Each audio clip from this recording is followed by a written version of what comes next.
So, Coach, 18 wins in your first year at CSUB. Just give me your first impressions of what this program can eventually become. My first impression is that that's not enough, but yeah, I do think that we've laid a bunch of groundwork for the future and the way we're going to do things, and the level of play and effort and energy and attention to detail that we expect, and we need to continue to build on that. We need to continue to get the right people here. Starting out a rebuild, you go from losing big to losing small to eventually winning small, then eventually winning big, of course. How do you get to the point where you're starting to lose small, or maybe even like the 50-50 games, starting to get those in the win column? Well, I think at the end of the year, we didn't win hardly any of them, but we did start to lose small a bunch to the better teams in our league. I mean, we had Irvine here, and two of those games we had, and we just gave them. And then went to Santa Barbara and lost by one, and then got beat. We need to infuse talent. We need to do all those things, but it felt different the last game. It felt like for some reason we decided we could win that one, and we did. And we just kept coming back, and we certainly were far from perfect. We gave them plenty. We just kept scoring and kept scoring and kept scoring, and that's what you need to do. And one of the big steps is believing you can do it. Speaking of believing, I know you believe in this program. Something that stood out to me, I think it was your post-game press conference upstairs with the play-by-play announcers against Irvine, and you said, "We'll get there. I promise."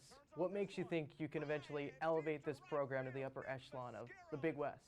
You just have to keep getting better. You have to keep trying to get better players every year. You have to keep coaching them better and harder every year, and you have to adhere to standards of doing things a certain way and at a high level all the time. It's huge adjustments for everybody, and I think there'll be a higher comfort level for the staff and for the returners next year, and they'll be able to go coach what I believe are some really talented pieces that we've signed, that we're bringing in, and it just starts to build on itself. How important is it to get some of your key players? You mentioned Nick and Eli, but also some of the pitching staff as well. In a day and age of college athletics where a lot of stuff is year to year, what is it like getting some of those key players back? Yeah, we don't expect to lose. I mean, we had exit meetings yesterday. All those guys have committed and signed scholarships to return already. Really? So you talk about Mascaro, Pelayo, Evan Cloyd, McAlinden, King, Gutierrez.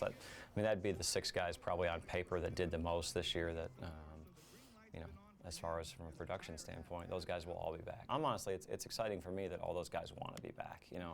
We've kind of established that we're not going to play the portal game, and I want guys that want to be here, and all those guys are committed to being here. And I remember Eli texting me when we found out that he could get the 5th year with the new junior college deal, like, "Coach, nobody I'd rather play for than y'all. I'm back. Really? It's done." So that feels good to know that those guys, the key pieces that if they were available, everybody would want, that they're going to be here. Coach, appreciate the time.